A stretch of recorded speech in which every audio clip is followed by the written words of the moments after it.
ഈ ചരിഞ്ഞിരിക്കുന്ന ഒരു അത്ഭുതം ഉണ്ടല്ലോ, അതിന്റെ പേരെന്തുവാ? കുഴപ്പമില്ല. എന്തോ പറഞ്ഞു സാറേ? ടീച്ചർ പറഞ്ഞിരിക്കുന്നത് ഈ ചരിഞ്ഞിരിക്കുന്നൊന്നും വലിയ അത്ഭുതപ്പെടാനില്ലെന്നാ ടീച്ചർ.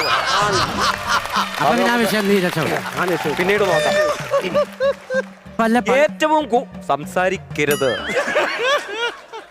ഏറ്റവും കൂടുതൽ മഴ ലഭിക്കുന്നത് എവിടെ? അടുക്കള ഭാഗത്താ. അടുക്കള ഭാഗത്തോ? അവിടെ ഷീറ്റ് ഇട്ടിട്ടില്ല സാറേ, കൂടുതൽ അവിടെ കിട്ടുന്നേ. കേരളത്തിൽ ഏറ്റവും കൂടുതൽ മഴ ലഭിക്കുന്നത് എവിടെ? കേരളത്തിലല്ലേ എന്റെ വീട് ഇരിക്കുന്നേ. ഇനി അഥവാ ഞാൻ ഇനി പോയി എവിടെ ഇത് ലഭിക്കുന്നതെന്ന് നോക്കാം. അമ്മ മഴയെ തുറക്കുവോ, ഇറക്കി വിടുവോ, എങ്ങനെ കണ്ടുപിടിക്കും? അത് സത്യമില്ലേ? ഇറങ്ങി വാടാ, ഇറങ്ങി വാടാ. കാരണം ഞാൻ എപ്പോഴും ഞാൻ അങ്ങോട്ട് വരുമല്ലയോ. ഒരു പ്രാവശ്യം സാർ ഇങ്ങോട്ട് എന്തായാലും നല്ലതിനല്ല. ഞാൻ ആവശ്യക്കാരനായി പോയില്ലേ, ഞാൻ അങ്ങോട്ട് വരാം.